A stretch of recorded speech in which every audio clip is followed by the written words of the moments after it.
애틀랜타 라디오 코리아 8월 13일 목요일 오늘의 핫클릭입니다. 민주당 대선 후보인 조 바이든 전 부통령이 러닝메이트로 낙점한 해리스 상원의원과 첫 동반 유세에 나섰습니다.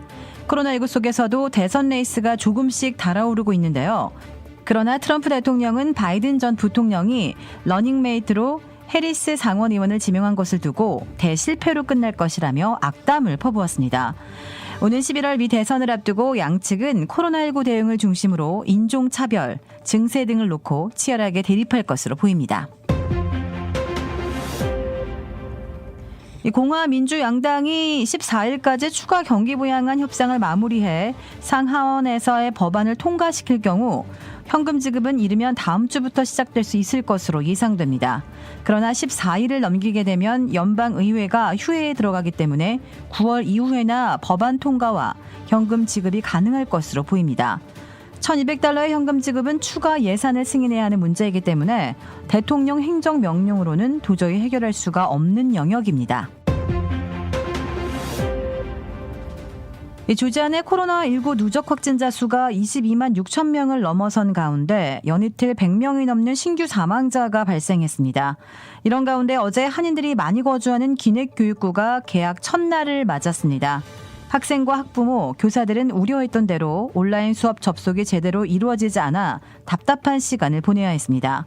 귀내교육청은 속히 문제를 해결하겠다며 학생과 학부모에게 인내해 줄 것을 당부했습니다. 교육청은 학생들에게 당분간 1교시 수업 시간에 임박해 접속하지 말고 가능한 일찍부터 접속을 해달라고 당부했습니다. 지난 11일 플로리다주에서 한 30대 엄마가 4명의 자녀들이 보는 앞에서 집에 침입한 전 연인의 총탄을 맞고 숨지는 사건이 발생했습니다. 이 사건은 자녀들의 온라인 수업 도중 일어나 줌을 통해 그부들에게 총격 현장이 노출돼 충격을 더하고 있습니다. 용의자는 이번 사건 외에도 강도와 총기 소지 등 2건의 가중폭행 혐의로 체포됐습니다. 오늘의 황당 클릭. 고농도 알코올을 마시면 코로나 바이러스가 죽는다는 등 잘못된 정보를 믿고 따라하다 세계적으로 최소 800여 명이 목숨을 잃고 5,800여 명이 병원 치료를 받는 것으로 조사되었습니다. 미 의학회가 발표한 논문에 따르면 지난해 12월 31일부터 올해 4월 5일까지 각종 웹사이트에 올라온 코로나19 관련 거짓 정보는 2,300여 개로 파악됐습니다. 오정보의 대부분은 코로나19 치료나 예방과 관련이 된 것이었고 확산과 관련해 음모론을 퍼뜨리거나 특정 인종의 낙인을 찍는 등의 내용도 있었습니다. 이 논문은 지난 3월 한국의 한 교회가 예배 참석자 입에 소금물을 뿌려 100여 명의 감염자가 나온 사례도 언급했습니다.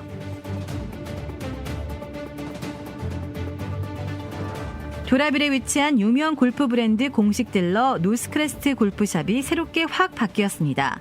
PGA 프로골퍼가 내 몸에 꼭 맞는 골프채를 추천해드립니다. 노스크레스트 골프, 한국식 숯불 갈비, 훈제 삼겹살, 직접 뽑은 함흥냉면이 맛있는 109번 아시몰에 위치한 곰바베큐와 애틀랜타의 원조 스와니 곰샤브는 철저하게 방역하는 안심업소입니다. 최고의 맛, 최고의 서비스. 정통 국산 재료를 이용해 직접 뽑은 면과 육수로 만든 냉면 전문점 삼봉냉면. 크레딧 카드 빚 최대 80%까지 탕감. 크레딧은 지켜드리고 빚은 줄여드리는 O3 컨설팅이 오늘의 핫클릭을 후원합니다. 이상 애틀랜타 라디오 코리아 8월 13일 목요일 오늘의 핫클릭의 고지선이었습니다.